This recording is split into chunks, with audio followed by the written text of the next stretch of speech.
பொங்கலுக்கு இந்த மாதிரி சாம்பார் செஞ்சு பாருங்கள், ரொம்பவே நல்லாயிருக்கும். பொங்கல் கூட வச்சு சாப்பிடும்போது ரொம்ப டேஸ்ட்டாக இருக்கும். அதுக்கு நான் 1/2 கிளாஸ் பாசிப்பருப்பு எடுத்து 2 தடவை வாஷ் பண்ணிவிட்டு 2 கிளாஸ் தண்ணி சேர்த்துட்டு நல்லா வேக வச்சுருக்கேன். அதுக்கப்புறமா இதுக்கு ஒரு மசாலா ரெடி பண்ணிக்கலாம். ஒரு பேன் எடுத்து வச்சுட்டு 2 டேபிள் ஸ்பூன் ஆயில் சேர்த்துட்டு 2 டேபிள் ஸ்பூன் கடலைப்பருப்பு, 1/2 டீஸ்பூன் உளுந்தம்பருப்பு, 1 ஸ்பூன் மல்லி, 10 வரமிளகாய், இதை நல்லா வறுத்துக்கங்க. அதுக்கப்புறம் 1/4 டேபிள் ஸ்பூன் வெந்தயம் சேர்த்துக்கங்க. அதையும் சேர்த்து நல்லா மிக்ஸ் பண்ணிக்கோங்க. அடுப்பு ஆஃப் பண்ணதுக்கப்புறம் 1/4 டீஸ்பூன் பெருங்காயம் சேர்த்துட்டு நல்லா மிக்ஸ் பண்ணதுக்கப்புறமா ஒரு பிளேட்டில் மாற்றிட்டு ஆறுனதுக்கப்புறம் இதை பொடியை அரைச்சி வச்சுக்கலாம்.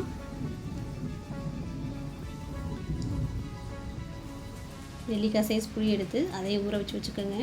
ஒரு 15 சின்ன வெங்காயம் எடுத்து 2 கட் பண்ணி வச்சுக்கலாம். இப்போ கடாயை அடுப்பில் வச்சுட்டு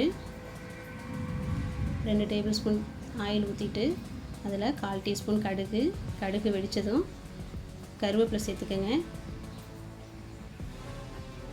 கட் பண்ணி வச்சுருக்க வெங்காயத்தையும் சேர்த்துக்கலாம். அது கொஞ்சம் கோல்டன் கலராக வரட்டும், சிம்மில் இருக்கட்டும்.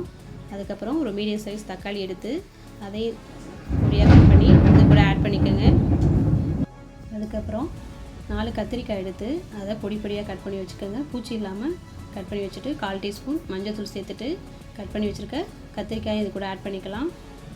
இதை நல்லா மிக்ஸ் பண்ணி விட்டுட்டு 1/2 கிளாஸ் தண்ணி சேர்த்துக்கோங்க. கத்திரிக்காய் அதில் நல்லா வேகட்டும்.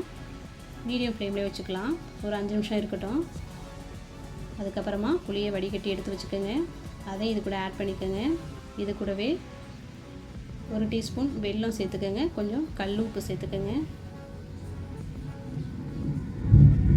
சேர்த்ததுக்கப்புறமா நல்லா மிக்ஸ் பண்ணி விடுங்க.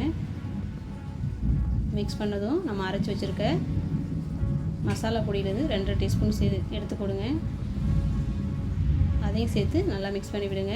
அதுக்கப்புறம் நம்ம வேக வச்சுருக்க பாசி பருப்பையும் இது கூட ஆட் பண்ணிக்கலாம். ஆட் பண்ணிவிட்டு ஒரு கொதி வந்ததும் இறக்கிட்டு கொஞ்சமாக கொத்தமல்லி தலையும் இது கூட சேர்த்துக்கலாம்.